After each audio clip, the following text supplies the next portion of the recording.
Welcome to the Anime Audiophile Podcast. Enjoy. Itachi Shinden, Book of Dark Night. Chapter 5 Part 3. What? You know just what tomorrow means. In the dead of night, his father's roar echoed throughout the house. Itachi's first reaction was not fear of his father or concern about his rage. It was the trivial thought, did that yell wake Sasuke up? His little brother had school in the morning. Knowing nothing of the ominous shadow that hung over the entire clan, Sasuke spent his days concentrating on himself and his own work. His little brother needed his precious sleep to recharge his batteries for the following day, and Itachi didn't want it interrupted by a boorish roar of anger. His father's room. His parents were both sitting in front of him. His father had his arms crossed and was glaring at his son, while beside him, his mother's eyebrows were raised and her mouth turned downward at the corners. Seeing this, Itachi realized for the first time that his mother and his father felt the same way.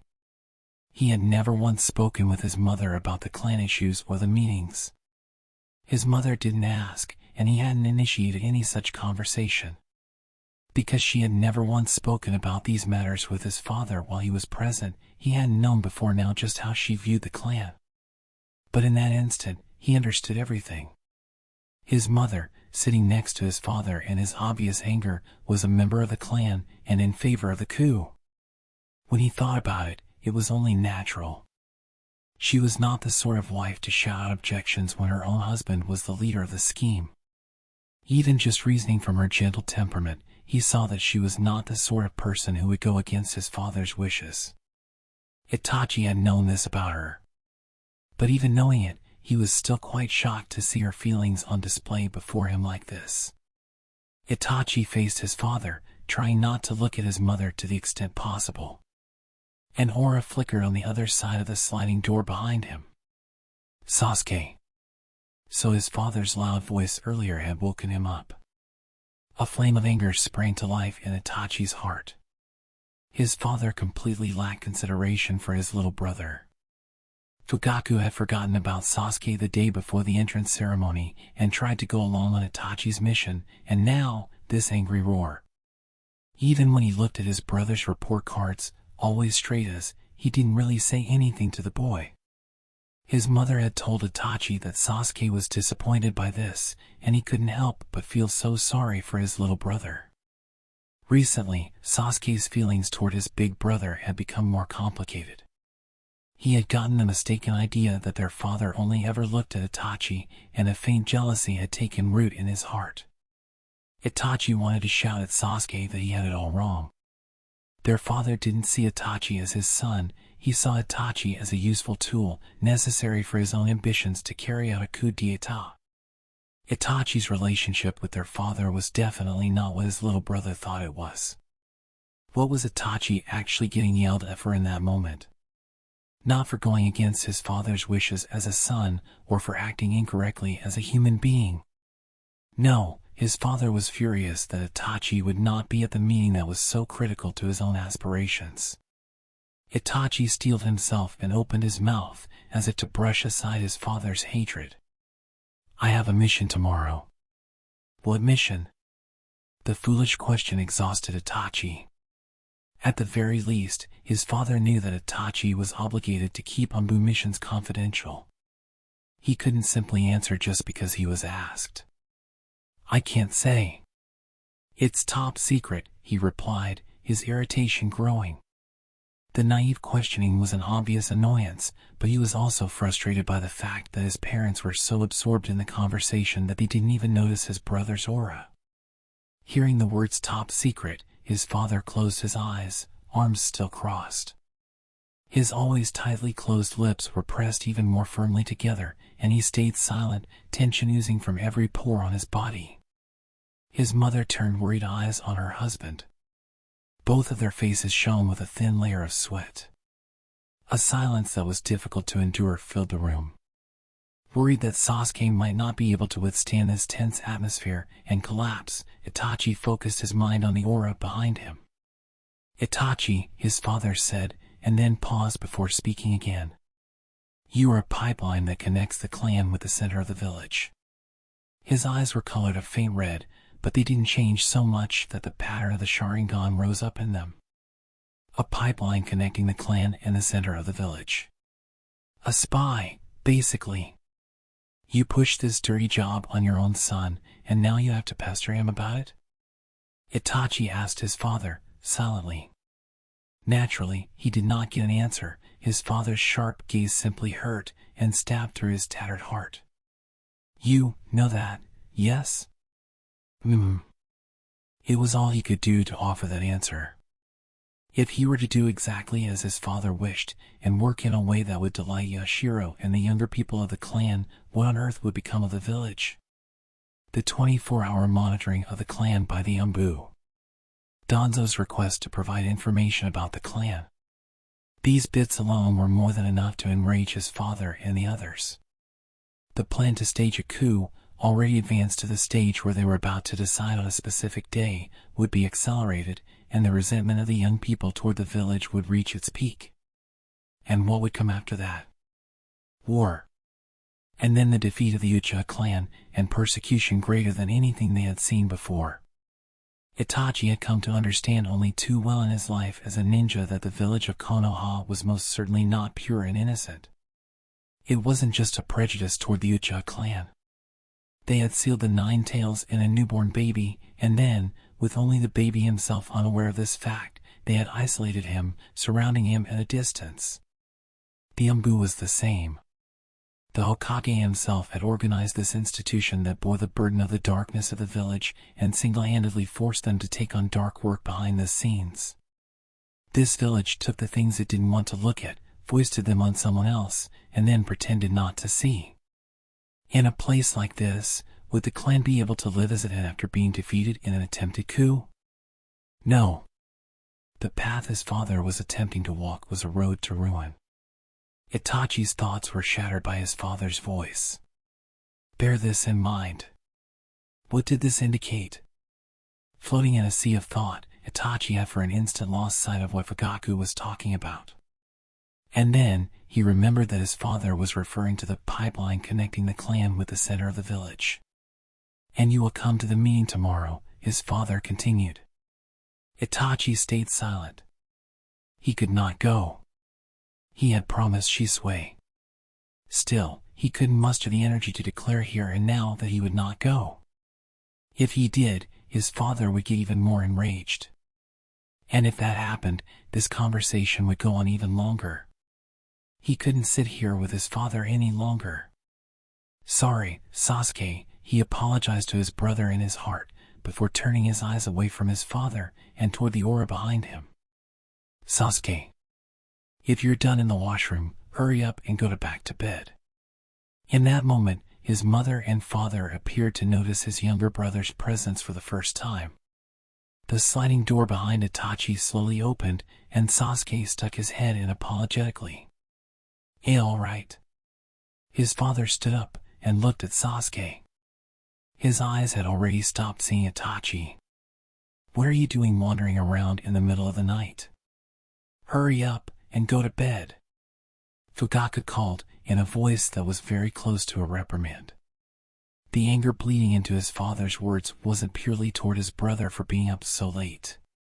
His anger at having an important discussion interrupted one out. Actually, that was all it was. Perhaps cleverly understanding their father's mental state, Sasuke simply answered, sadly, all right. He lifted his hanging head and turned toward Itachi. His eyes are blaming me for something. What on earth could his brother be blaming him for? Because he had revealed Sasuke's presence there? Or because the boy thought it was Itachi who had put their father in such a state?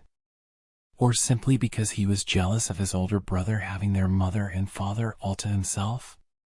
In Sasuke's eyes, brimming with emotion, there was a depth that didn't allow Itachi to read the younger boy's true intentions. He was spurred by the urge to know what his brother was thinking, even if he had had to use the Sharingan, but he didn't actually do anything. There was only one thing in Itachi's heart. A desire to atone for having used his little brother to cut short the conversation with their father. Danzo looked at the boy standing in front of him and thought there was not enough darkness in him. Not compared with another ninja of the same clan, Itachi. I hear there is a meeting at Nakano Shrine tomorrow? Given that you live in the darkness of the village, it's no surprise you would know that. But even with that in mind, I have to admit part of me is dumbfounded that even this clan secret is known. It is a reality of this village. So you're saying you are just letting us go for the time being? You are indeed wise, Uchiha Shisui. Danzo said the name of the ninja standing before him. I have a question for such a wise ninja. I don't have a lot of time, so keep it short. Yes, it would be unpleasant if you missed your chance to attack Fugaku, after all. A crease cut across the space between Shisui's brows. Even that, don't get the wrong idea. I did not hear it from Hiruzen's mouth. And it goes without saying Itachi did not leak it. One of my men looked into it. A line of sweat rolled down the forehead of the wise youth. I can't say that controlling Fugaku with your visual jutsu and bringing the plan for a coup d'etat to a halt is a particularly good idea. Danzo put a hand to his chin as he stared at the young ninja. The majority of the clan is already leaning toward the coup. Flipping the ringleader Fugaku at this stage, you're just spitting into the ocean. I won't know unless I have made it through 2 great wars, and I am telling you, your plan will most certainly fail. Danzo's severity closed Shisui's mouth. Even if you succeed in controlling Fugaku with visual jutsu, proposing a halt to action at the meeting today, and managing to pull off this stopgap, nothing will change. The radical faction will only think Fugaku's change of heart is because he has become cowardly in his old age. They will quickly pick a new leader, and move to put the plan into action. Listen to me, Shisui. He put his will into his left eye, and shot a look at the wide-eyed younger man. The head can always be replaced. Don't talk like it's all done already. Shisui's simple rage flew to Danzo like nothing more than a tantrum. That Mangekyo Sharingan. I would be able to use it more effectively. What? Shisui tried to jump back and get some distance between them. But in that moment, he realized that he couldn't move his legs. Insects are such interesting creatures, Danzo said, taking a step forward. When a human being is bitten by a mosquito, the pain is nothing. Not even the sensation of being bitten once the itching is gone. He took another step closer to Shisui. But the poison of a scorpion or a spider can bring even an enormous beast to death at times. What did you do? Without responding, Danzo took another step. If there were an insect which bit like a mosquito, but had the poison of a scorpion in its bite, it would be irresistible. Abruptly, the world behind Shisui shimmered, and a man appeared. He was wearing a white tiger mask. Trembling, Shisui turned his face slowly, and looked at the man over his shoulder. Ignoring this, Danzo directed his words toward Tiger Mask. What are you calling yourself now? I go by Shuguru. Oh, that's right. A few more decisive steps, and Danzo was within arm's reach of Shisui. This man is from the Aburane clan. Given how wise you are, now that I've told you that, you need no further explanation, NGH, Shisui gritted his teeth, trying to move somehow. His strong figure was so pitiable, Danzo's lips naturally twisted into the form of a smile. Relax. It is not a poison that will kill you right away. You will live just long enough for both of your eyes to be plucked out. Danzo was already close enough that all he had to do was lift up his hand, and he would be touching Shisui's face. They're fresher plucked out while you're still alive, and they adapt faster, too. Danzo. What are you? I'm doing this, Danzo said, as he reached out his left hand. His index and middle fingers reached up, along with his thumb, and touched Shisui's right eye. He pushed back the upper eyelid with his index and middle fingers, and the lower one with his thumb, gradually revealing the slick, shining eyeball. Without a moment's hesitation, he stabbed his fingers into the eye socket. He felt the warmth of the orb on the palm of his hand. I finally have the Mangekyo Sharingan. Delight danced in Danzo's heart. And one more, he murmured. And then, he had no sooner wondered if Shisui's remaining eye was shining faintly than it suddenly disappeared from before him. Body flicker, Shuguru muttered. Hurry! After him, Danzo roared, and Shuguru leapt into action. The auras of his subordinates on standby around them also disappeared. We cannot allow him to live. In the end, it was Itachi who would realize Danzo's long-held ambition. Shisui was nothing more than an obstacle. If he hadn't had the Mangekyo Sharingan, an item beyond his station, Danzo wouldn't have bothered to get directly involved. Kill him. Make sure you kill him. Danzo's voice could not reach the subordinates disappearing into the darkness. But even so, he couldn't help but give the order. Regardless of the outcome, Shisui would come here. Standing on the cliff as promised, Itachi waited alone for the arrival of his friend. The sun had started to sink to the west, and night would press in on him there soon enough. Only a little longer before the meeting started. Most likely, right around that time, Shisui was controlling his father's thoughts with the power of the Mangekyo Sharingan. The meeting would be at least 2 hours, even if it ran short. He had time. And during that time, Itachi intended to think about what they were going to do from then on. While they did share the desire to prevent a coup d'état by the clan for the sake of peace in the village, Itachi had always left concrete action to his friend. Shisui had gotten permission from the third Hokage, investigated the movements of the clan on his own, and thought up the current plan. All of it had been Shisui's work. Itachi had done nothing. Shisui had said the real fight would start after Fugaku was turned against the coup. And it was unlikely that the hot-blooded younger members of the clan would abruptly turn around just because of his father's change of heart. The result of Shisui's action that night would probably be some hesitation and the postponement of the time for action. But the radicals would regroup and find another path. They would have their coup. What could they do once they brought his father down? This was the most important thing if they were going to realize their shared ambition. Itachi couldn't leave everything to Shisui anymore. He had to think long and hard himself. And then, for the first time, he might be on equal footing with Shisui at last. NGH. Sensing an aura behind him, Itachi whirled around. Shisui, he said, stunned. It was too early for his friend to be there. Sorry, Itachi. Blood had spilled down from the closed lids of Shisui's right eye and dried on his cheek.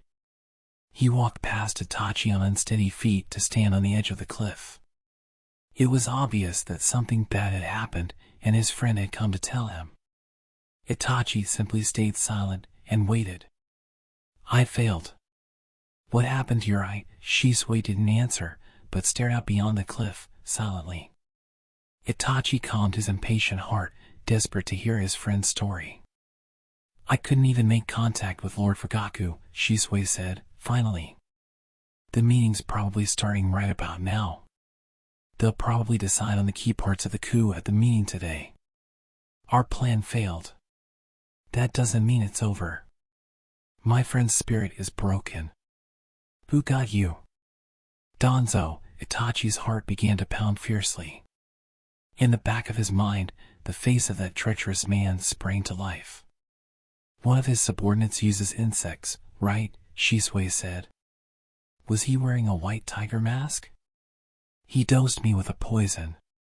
There's no saving me. Shuguru. He was an aburame. They used insects. Itachi, Shisui's voice was shockingly weak. His friend looked small standing before him, smaller than he had any other time. Shisui had always run ahead of Itachi. He had fought alongside him for the sake of the clan. He was basically his older brother, and now the air of death coiled and clung to his back. It doesn't look like there's any way now to stop the Uchiha coup. If Konoha starts fighting itself, other countries will definitely attack. It'll be war. It doesn't look like there's any way to stop the coup. Those were words he did not want to hear from Shisui's mouth. Had his friend given up on everything? Did death make a person that weak and brittle? Itachi, still tied to the realm of life, couldn't begin to understand what was going on inside Shisui. Just when I was about to use Kodo Ematsukami and stop the coup, Shisui said, looking over his shoulder at Itachi, Danzo stole my right eye. He doesn't trust me. He intends to protect the village in his own way, regardless of how it looks. Having watched Danzo for many years, Itachi understood. That man trusted no one. Even his old comrade-at-arms, the third Hokage, was suspect somehow. He protects the village in his own way. Itachi felt a chill run up his spine. He probably would have taken my left eye too. Shisui moved his hand toward his still intact eye. He slipped his fingers into the lids and tightened his grip. Before he does, I'm giving it to you. When he pulled his hand away again, the lids of his left eye were closed, fresh blood streaming from between them. Shisui's eyes were Mangekyo Sharingan. If he was entrusting this eye to Itachi, it meant that he was giving him permission to use the power lodged in it. The faith his friend had in him made Itachi's heart hurt. Shisui, he tried to say, but nothing came out. If he gave voice to his friend's name, he felt like the tears brimming in his own eyes would spill out. He could not cry in front of another person. Even more so when it was his friend, talking to him like this, prepared for death. You're my best friend. You're the only one I can ask. This village, the Uchiha name, protect them. Face turned to his outthrust palm, Shisui needed his chakra. A single bird danced down from empty space and stopped on his hand. The eye resting in his open palm floated up, covered the bird's left eye, and merged with it as if sucked in. Although he could no longer see now that he had lost both eyes, Shisui knew that he had entrusted his eye to his friend, and a smile of relief rose up on his face. Without a glance at him, the bird nodded its head, before flying up into a sky dyed with darkness. There's one more thing I want to give you. Shisui turned his back to Itachi once more. But before that, there's something I want you to know. What? It was all Itachi could do to get the word out. The words he really wanted to say would not come out. Don't die. Don't give up. His friend was prepared to die. These were nothing more than words of convenience. It was pointless to say them. So he didn't. Even still, Itachi screamed in the depths of his heart. You can't die. If you give up, it's all over. A ninja fights until the end of the end. It's not over yet. But Itachi's cries couldn't reach his friend. I killed my good friend with this hand. Good friend? Who is he talking about? At the sudden confession, Itachi's thoughts stopped completely. It was a little before I met you, Shisui continued, his voice flat, as if leaving his friend behind. Itachi couldn't see the look on his face. I met a boy at the academy I could call a friend. He fought alongside me after I became a Chunin too, on the same team. Back then, he was my best friend.